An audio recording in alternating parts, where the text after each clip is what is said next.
Chapter 13. It must have been a Sunday morning when the corporal told us to take the day off training. He tapped the palm of his hand with the flat edge of his bayonet. If you are religious, I mean a Christian, worship your Lord today, because you might not have another chance. Dismissed. We went to the square wearing our army shirts and crepes that had been given to us. We started a soccer game, and as we played, the lieutenant came out to sit on the veranda of his house. We stopped the game and saluted him. Carry on with the game. Right now I want to see my soldiers play soccer. He sat on the stoop and began reading Julius Caesar. When we were done with soccer, we decided to go to the river for a swim. It was a sunny day, and as we ran down to the river, I felt the cool breeze drying the sweat on my body. We played swimming games for a few minutes, then divided into two teams for an ambush game. The first group to capture all the members of the other group would win. "Let's go, soldiers, the holiday is over," the corporal called out from the banks of the river. We stopped our playing and followed him to the village. As we jogged to catch up with him, we jokingly tripped and pushed each other into the bushes. At the village, we were asked to quickly service our AK-47s. As we cleaned our guns, backpacks and waist packs were distributed among us. 2 crates of ammunition were set out, one containing loaded magazines, the other loose bullets. The corporal commanded us to take as much ammunition as we could carry. "Don't take too much, though. We want you to be able to run fast," he said.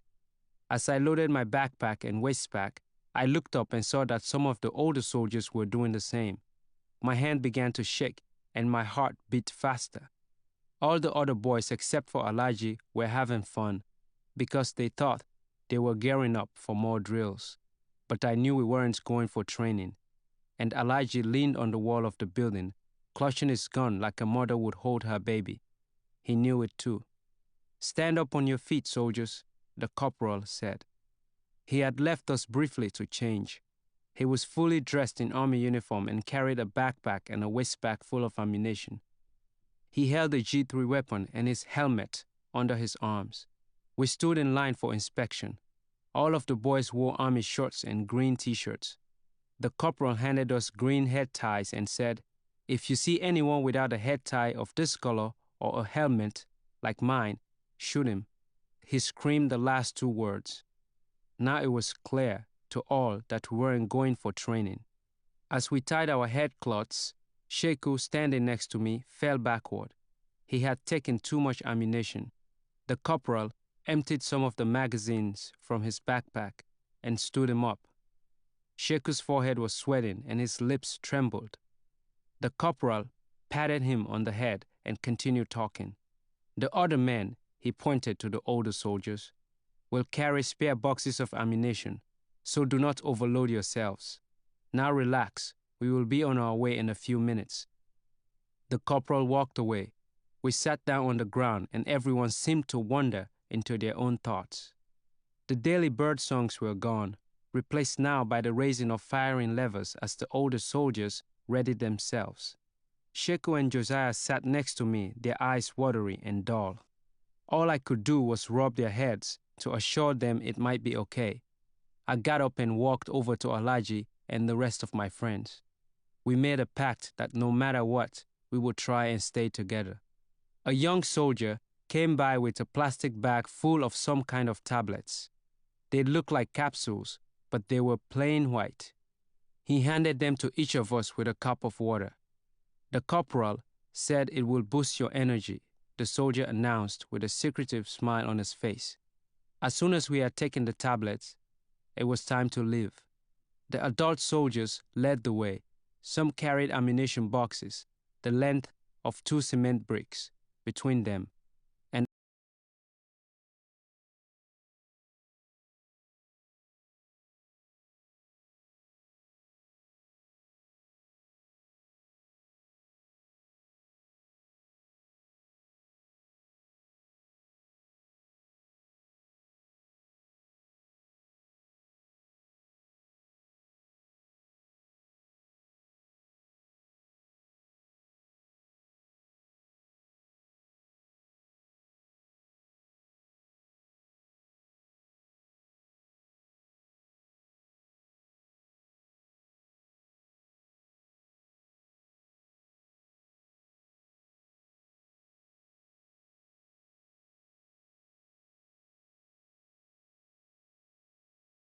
and others had semi-automatic machine guns and RPGs.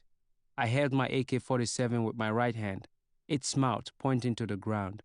I had attached an extra magazine with adhesive tape to the one inside the gun. I had my bayonet on my left hip and some magazines and loose bullets in my side pack. In my backpack, I had more magazines and loose bullets. Josiah and Sheku dragged the tip of their guns as they still weren't strong enough to carry them, and the guns were taller than they were. We were supposed to come back that evening, so we carried no food or water. There are a lot of streams in the forest, the lieutenant had said, walking away, leaving the corporal to finish what he had started. It is better to carry more ammunition than food and water, because with more ammo, we will be able to find water and food. But with more water and food, we will not make it to the end of the day, the corporal explained. The women and older people in the village stood on their verandas and watched as we were led away by the adult soldiers into the clearing toward the forest. A baby cried uncontrollably in his mother's arms as if he knew what lay ahead of us. The sun's brightness painted our shadows on the ground. I have never been so afraid to go anywhere in my life as I was that day. Even the scuttle of a lizard frightened my entire being. A slight breeze blew, and it went through my brain with a sharp swoop that made me grit my teeth in pain. Tears had begun to form in my eyes, but I struggled to hide them and grip my gun for comfort. We walked into the arms of the forest, holding our guns as if they were the only thing that gave us strength. We exhaled quietly, afraid that our own breathing could cause our death. The lieutenant led the line that I was in. He raised his fist in the air and we stopped moving. Then he slowly brought it down and we sat on one hill, our eyes surveying the forest. I wanted to turn around to see my friends' faces, but I couldn't. We began to move swiftly among the bushes until we came to the edge of a swamp, where we formed an ambush, aiming our guns into the swamp. We lay flat on our stomachs and waited. I was lying next to Josiah. Then there was Sheku and an adult soldier between myself, Juma, and Musa. I looked around to see if I could catch their eyes, but they were concentrated on the invisible target in the swamp. The top of my eyes began to ache and the pain slowly rose up to my head. My ears became warm and tears were running down my cheeks, even though I wasn't crying. The veins on my arms stood out and I could feel them pulsating as if they had begun to breathe of their own accord. We waited in the quiet as hunters do, our fingers gently caressing the triggers. The silence tormented me. The short trees in the swamp began to shake as the rebels made their way through them. They weren't yet visible, but the lieutenant had passed the word down through a whisper that was relayed like a domino effect. Fire on my command. As we watched, a group of men dressed in civilian clothes emerged from under the tiny bushes. They waved their hands and more fighters came out. Some were boys as young as we were. They sat together in line, waving their hands, planning a strategy. The lieutenant ordered an RPG to be fired, but the commander of the rebels heard it as it whooshed its way out of the forest. Retreat, he told his men, and the grenade's blast got only a few men, whose split bodies flew in the air. The explosion was followed by an exchange of fire from both sides. I lay there with my gun pointed in front of me, unable to shoot. My index finger had become numb. The forest had begun to spin. I felt as if the ground had turned upside down and I was going to fall off. So I clutched the base of a tree with one hand. I couldn't think, but I could hear the sounds of the guns far away in the distance and the cries of people dying in pain. I had begun to fall into some sort of nightmare. A splash of blood hit my face. In my reverie, I had opened my mouth a bit, so I tasted some of the blood. As I spat it out and wiped it off my face, I saw the soldier it had come from. Blood poured out of the bullet holes in him like water rushing through newly opened tributaries. His eyes were wide open. He still held his gun. My eyes were fixed on him when I heard Josiah scream. He cried for his mother in the most painfully piercing voice that I had ever heard. It vibrated inside my head to the point that I felt my brain had shaken loose from its anchor. The sun showed flashes of the tips of guns and bullets traveling toward us. Bodies had begun to pile on top of each other near a short palm tree, where fronds dripped blood. I searched for Josiah. An RPG had tossed his tiny body off the ground, and he had landed on a tree stump. He wiggled his legs as his cry gradually came to an end. There was blood everywhere. It seemed as if bullets were falling into the forest from all angles. I crawled to Josiah and looked into his eyes. There were tears in them, and his lips were shaking, but he could not speak. As I watched him, the water in his eyes was replaced with blood that quickly turned his brown eyes into red. He reached for my shoulder as if he wanted to hold it and pull himself up. But midway, he stopped moving. The gunshots faded in my head, and it was as if my heart had stopped and the whole world had come to a standstill. I covered his eyes with my fingers and pulled him from the tree stump. His backbone had been shattered. I placed him flat on the ground and picked up my gun. I did not realize that I had stood up to take Josiah off the tree stump. I felt someone tugging at my foot. It was the corporal. He was saying something that I couldn't understand. His mouth moved and he looked terrified. He pulled me down, and as I hit the ground, I felt my brain shaking in my skull again, and my deafness disappeared. "Get down," he was screaming. "Shoot," he said, as he crawled away from me to resume his position. As I looked to where he lay, my eyes caught Musa, whose head was covered with blood. His hands looked too relaxed. I turned toward the swamp where there were gunmen running, trying to cross over. My face, my hands, my shirt, and gun were covered with blood. I raised my gun and pulled the trigger, and I killed a man. Suddenly, as if someone was shooting them inside my brain, all the massacres I had seen since the day I was touched by war began flashing in my head. Every time I stopped shooting to change magazines and saw my two young lifeless friends, I angrily pointed my gun into the swamp and killed more people. I shot everything that moved until we were ordered to retreat because we needed another strategy. We took the guns and ammunition off the bodies of my friends and left them there in the forest, which had taken on a life of its own, as if it had trapped the souls that had departed from the dead. The branches of the trees looked as if they were holding hands and bowing their heads in prayer.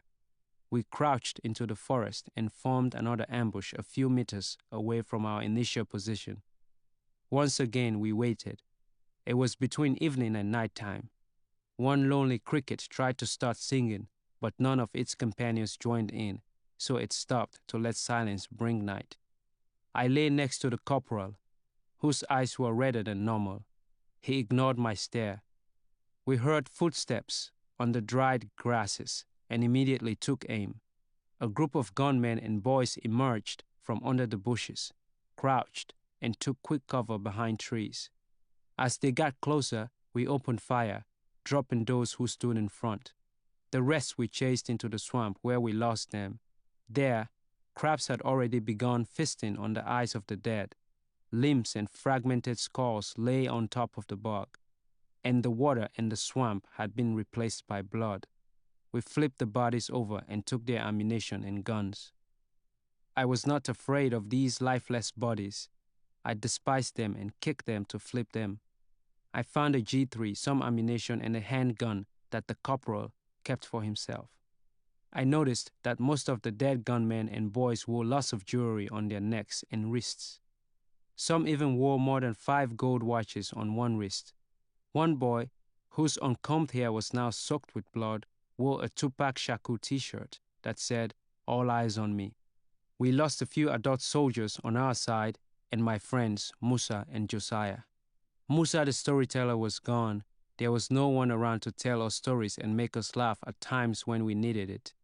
And Josiah, if only I had let him continue sleeping on the first day of training, perhaps he wouldn't have gone to the front line in the first place. We arrived in the village with nightfall and sat against the walls of the army house. It was quiet, and as if we were afraid of silence, we began cleaning the blood off our guns and the ones we had brought with us, cleaning and oiling their chambers. We shot the weapons into the air to test their effectiveness. I went for supper that night, but I was unable to eat. I only drank water and felt nothing. As I walked back to my tent, I stumbled into a cement wall. My knee bled, but I didn't feel a thing. I lay on my back in the tent with my AK-47 on my chest and the G3 I had brought with me leaning on the peg of the tent. Nothing happened in my head. It was void, and I stared at the roof of the tent until I was miraculously able to doze off. I had a dream that I was picking up Josiah from the tree stump, and a gunman stood on top of me. He placed his gun on my forehead. I immediately woke up from my dream and began shooting inside the tent until the 30 rounds in the magazine were finished. The corporal and the lieutenant came in afterward and took me outside. I was sweating, and they threw water on my face and gave me a few more of the white capsules. I stayed up all night and couldn't sleep for a week. We went out 2 more times that week, and I had no problem shooting my gun. Chapter 14. The sharp aches in my head, or what I later came to know as migraines, stopped as my daily activities were replaced with more soldierly things. In the daytime, instead of playing soccer in the village square, I took turns at guarding posts around the village, smoking marijuana and sniffing brown, cocaine mixed with gunpowder, which was always spread out on the table, and of course taking more of the white capsules, as I had become addicted to them. They gave me a lot of energy. The first time I took all these drugs at the same time, I began to perspire so much that I took off all my clothes. My body shook, my sight became blurred, and I lost my hearing for several minutes. I walked around the village aimlessly as I felt restless because I simultaneously felt a tremendous rush of energy and numbness. But after several doses of these drugs, all I felt was numbness to everything and so much energy that I couldn't sleep for weeks. We watched movies at night, war movies, Rambo First Blood, Rambo 2, Commando, and so on, with the aid of a generator or sometimes a car battery. We all wanted to be like Rambo. We couldn't wait to implement his techniques. When we ran out of food, drugs, ammunition, and gasoline to watch war films, we raided rebel camps in towns, villages, and forests.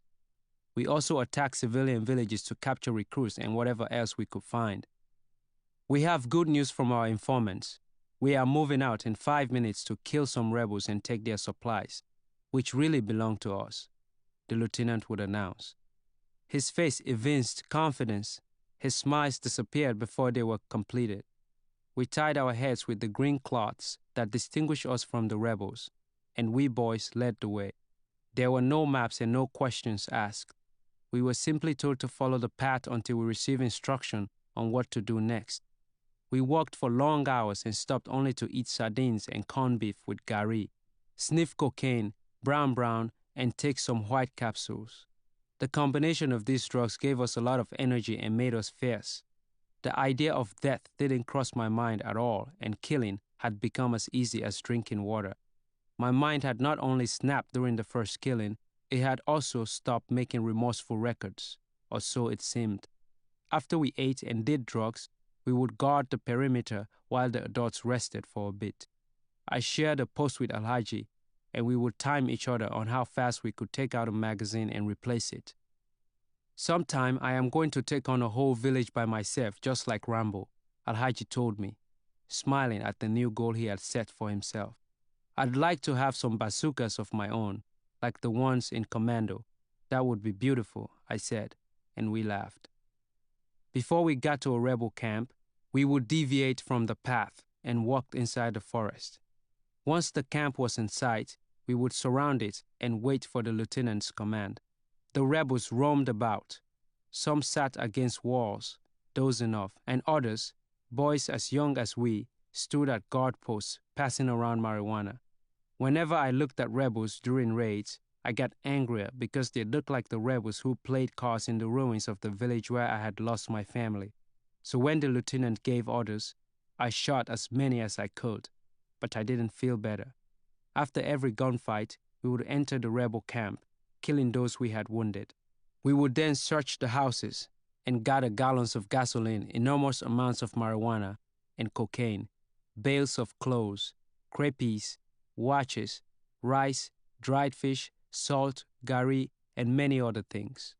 We rounded up the civilians, men, women, boys, and young girls, hiding in the huts and houses, and made them carry our loot back to the base. On one of these raids, we had captured a few rebels after a long gunfight and a lot of civilian casualties.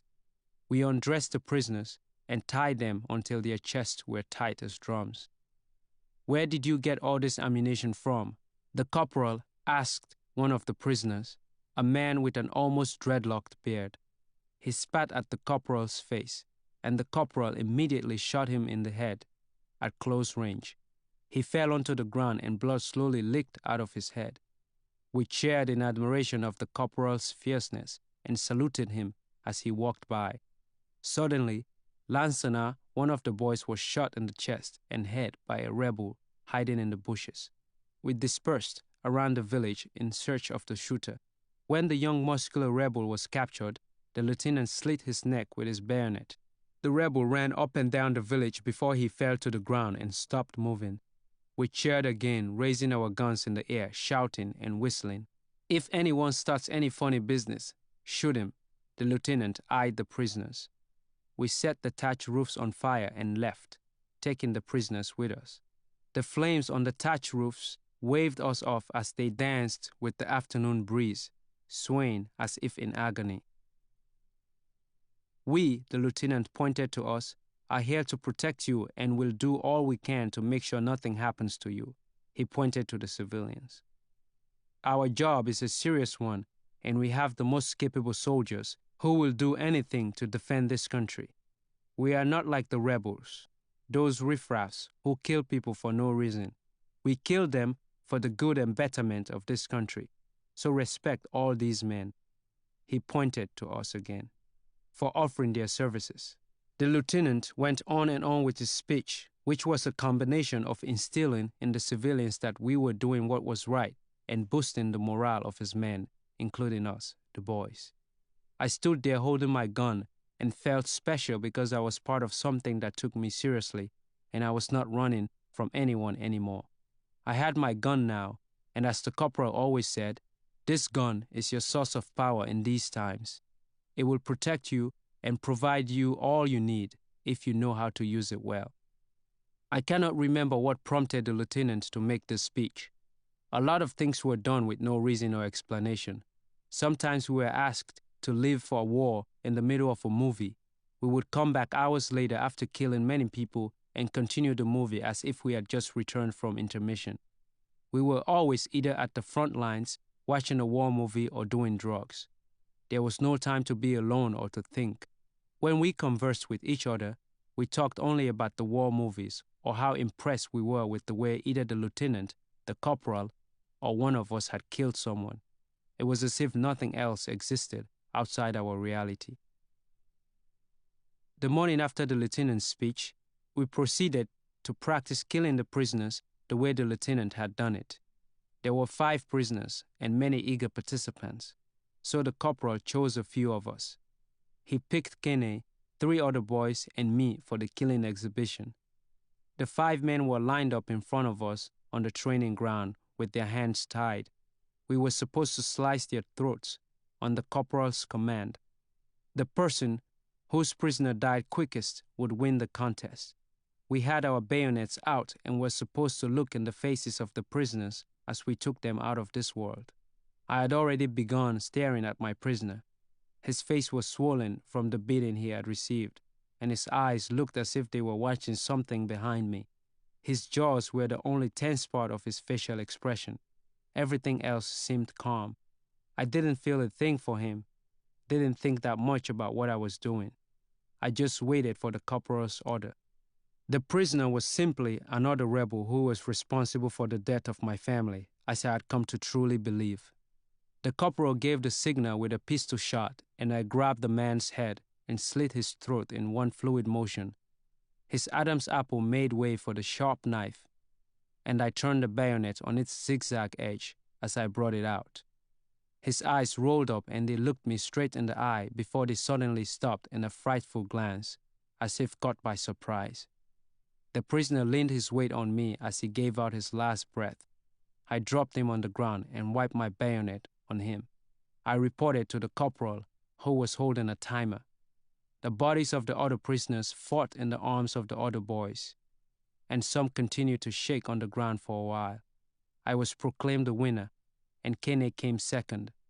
The boys and the other soldiers who were the audience clapped as if I had just fulfilled one of life's greatest achievements. I was given the rank of junior lieutenant, and Kene was given junior sergeant. We celebrated that day's achievement with more drugs and more war movies. I had a tent to myself, which I never slept in because sleep never came to me. Sometimes late in the night, the quiet wind brought to my ears the humming of Lansana. It seemed as if the trees whispered the tunes of the songs he had sung.